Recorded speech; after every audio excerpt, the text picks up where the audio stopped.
아니면 이게 일로 내려와서 울퉁불퉁 하든지.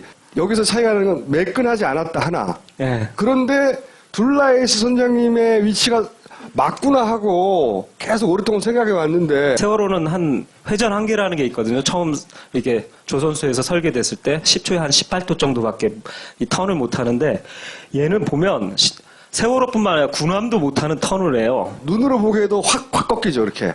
이게 거의 45도 꺾이죠. 1번에서 한 번. 네, L자 거의 L자가 꺾고 요거를 확대해 보면 여기서 2번에서 거의 한 이렇게 확 꺾인 겁니다. 45도 이상 꺾이고 그렇게. 3, 4번은 거의 이렇게 확 꺾이죠. 아니 여기는 아래로 내려왔다가 오른쪽으로 탁 꺾여서 다시 항적이 변하는데 거의 90도 가까이가 꺾여요. 이렇게 내려오다가 팡 꺾였다가 지그재그까지는 좋은데 아니 말이 돼야지 이게. 이건 배가 만들 수 있는 항적이 아니었어요. 해군 레이더 항정이에요. 얘의 위치에 얘를 끌고 내려와 봅니다.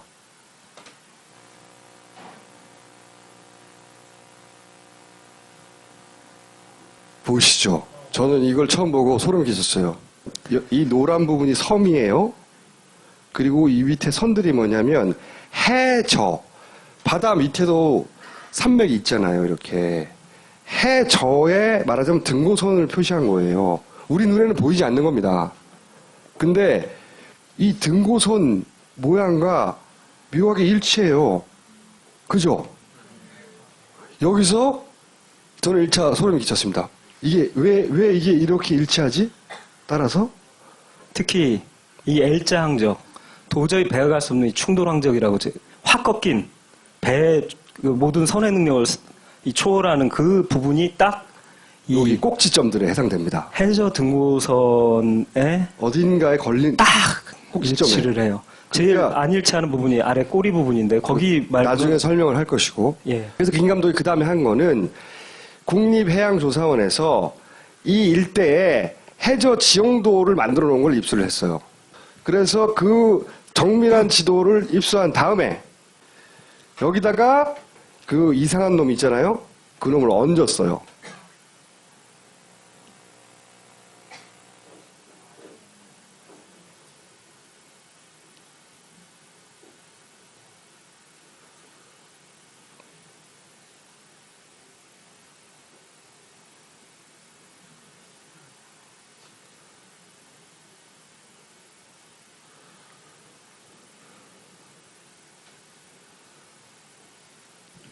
이 바닷속 지형을 그대로 따라갑니다. 그리고 하얀색이 일정 높이의 해저 등고선인데요. 이렇게 상상하십시오. 저 노란색과 푸른색은 불룩 솟아 있는 거예요. 산맥으로 대관령 같은 산맥으로 봐주세요. 그리고 이 산맥의 맨 위에 이렇게 물에 잠겼다고 봤을 때 산 꼭대기만 볼록 튀어나온 게 섬이고 밑에는 해저 산 자락이 있는 거예요. 이런 산맥이 물에 잠겼다고 생각하시면 됩니다. 그러면 이 산등성이의 라인을 따라갑니다, 배가. 그러다가 일정 높이에 되게 높은 가파른 곳에 오면 거기가 저희가 봤던 L자 항적이라고 했던 곳이 여기 탁탁 꺾입니다. 탁탁 그걸 김 감독은 L자 같다고 해서 네. L자라고 불렀는데 네. 자 이걸 좀 더 확대해서 김 감독이 L자라고 표현한 확 꺾이는 지형 거기서 이 해저에 있는 지형과 어떻게 일치하는지를 보면 꺾이는 게 총 4개가 있단 말이죠. 그중에 두 번째로 확 꺾이는 부분 여기죠. 여기 예, 높은 데로 와갖고 보시면 배가 쭉 왔다가 우회전 하잖아요. 우회전으로 와갖고 이 높은 곳에 와서 턱 마치 부딪히는 듯한 그러니까 이렇게 높은 벽을 생각하십시오.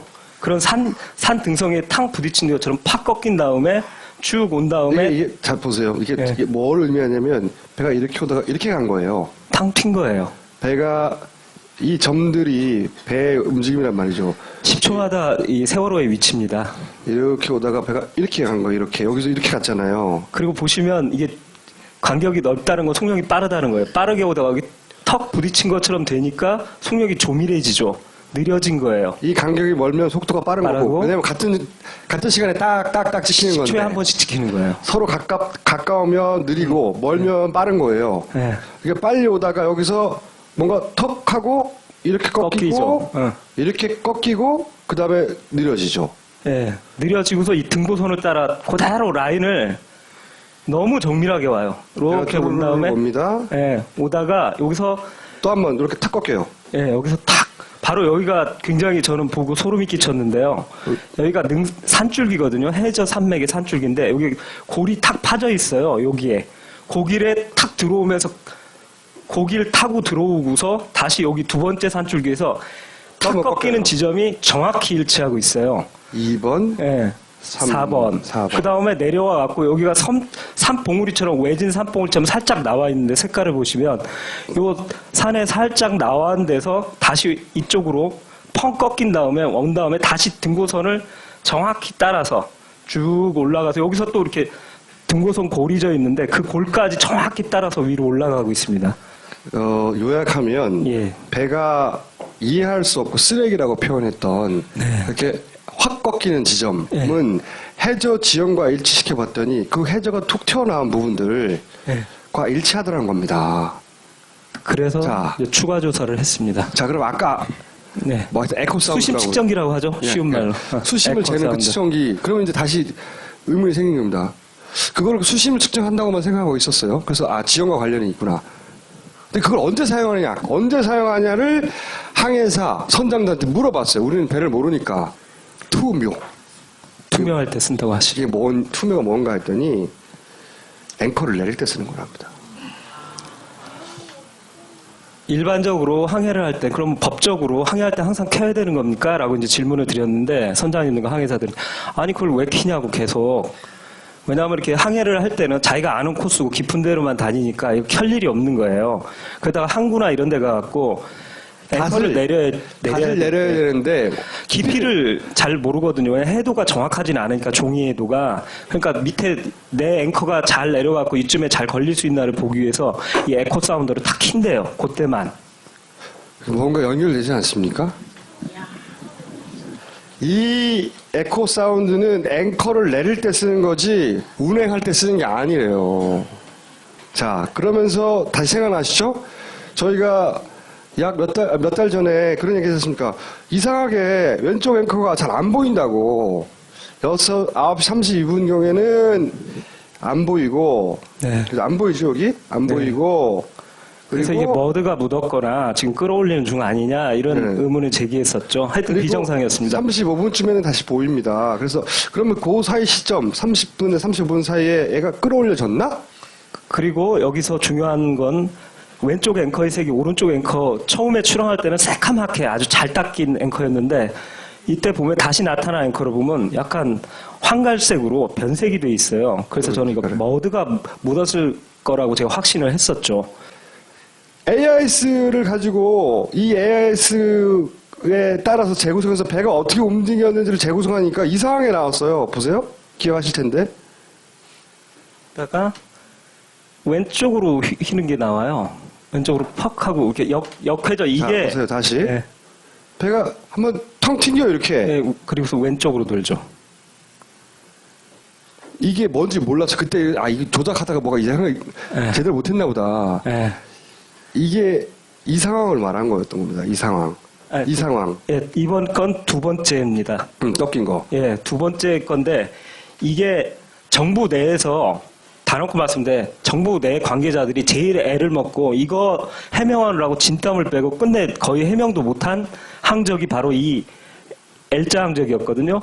근데 그게 일종의 미스테리로 남았거든요. 나침판이 고장나느냐 뭐 수신 시간 막 궤변을 늘어놓고 그랬는데 결국은 처음으로 이게 설명이 되는 거예요. 이 꺾인 게 데이터가 잘못된 게 아니라 실제로 꺾였을 수 있다. 역회전했을 수 있다. 그게 정확히 요 지점인데 바로 요 지점과 요 산맥에 걸리는 해저 산줄기에 걸리는 지점이 똑같이 일치합니다. 여기가 여기예요. 네. 이 지금 확 꺾이는 부분 있잖아요. 항적으로 남겨서 그 항적을 김 감독이 이렇게 배 AIS 위치가 여기니까 이 배가 AIS 위치를 따라서 움직였는데 그 위치대로 AIS대로 배를 이렇게 그려봤더니 배가 이렇게 움직였다는 거다라고 하고 재구성한 게 이거예요.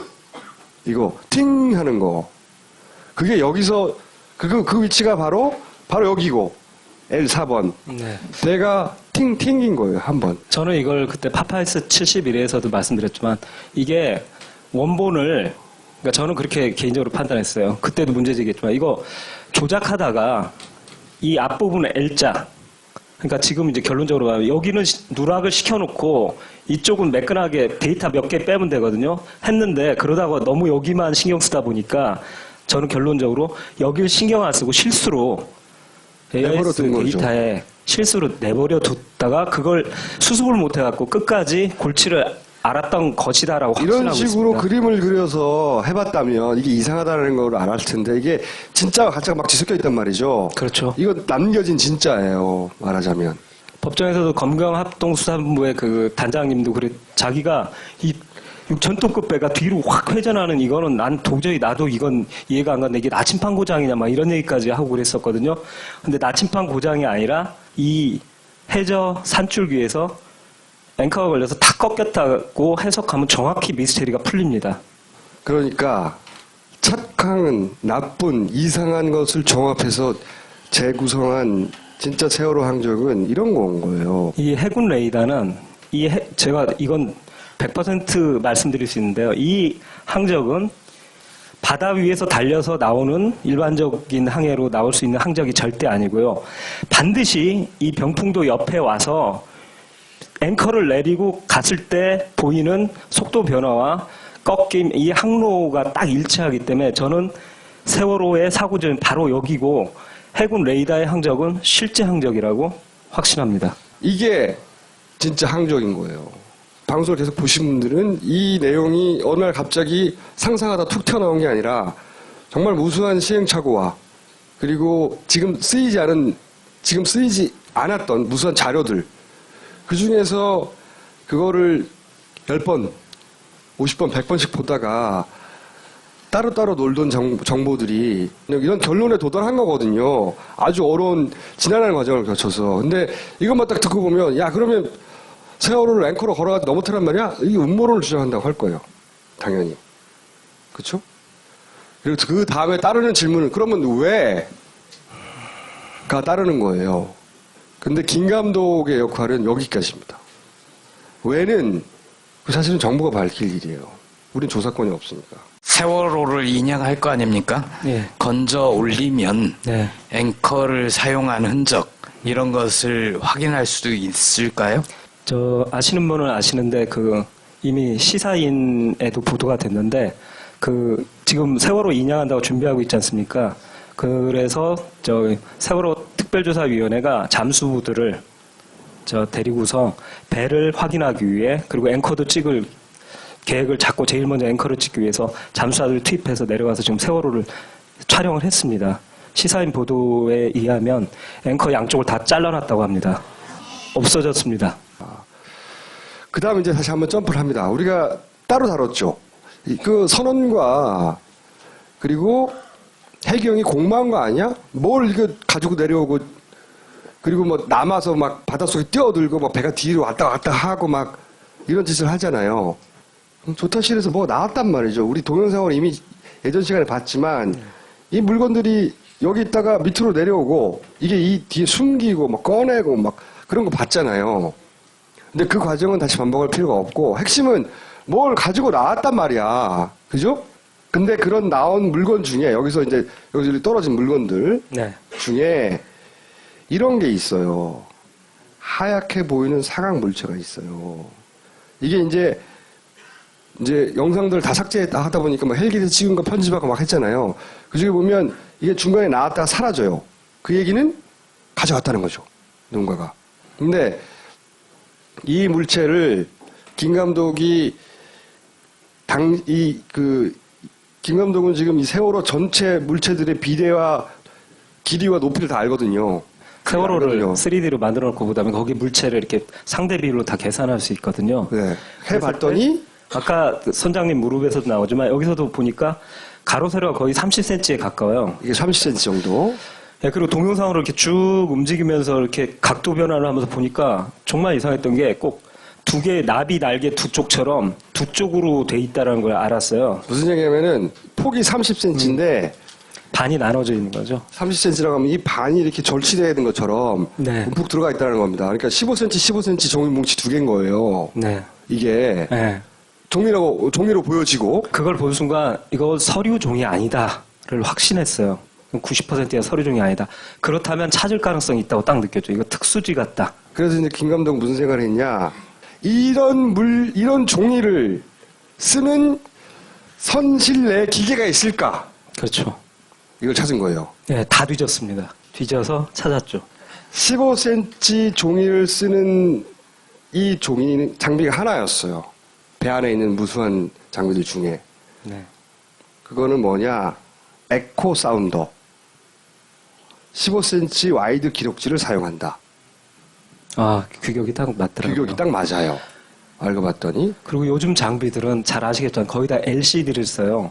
이게 단종된 게 2001년 배가 오래된 거거든요. 아니, 앤틱이에요, 말하자면. 오래된 배를 들여갖고 그 배에 설치되어 있던 오래된 에코 사운드라는 장비에서 15cm 폭의 종이를 쓰더라. 예. 그런데 그러면 에코 사운드가 뭐하냐? 음향 측심기다. 음향 측심기가 뭐냐? 해저의 깊이를 측정하는 장비였어요. 종이를 지진계 같은 거 이렇게 보면 종이가 드르륵 드르륵 돌아가면서 잉크 먹인 바늘이 막 이렇게 여기 측정하잖아요. 보이시죠? 이렇게 기록되는 네. 거죠. 해저의 지형들이. 네, 저걸 딱 키면 자기가 지금 아래 해저 지형이 선박에서 자기가 다 알 수 있는 거예요. 네. 배 밑에 지형을 기록하는. 자. 근데 여기서 중요한 거는, 이게 뭔가 해저 지형과 관련이 있다. 또 한 포인트를 찾은 거죠.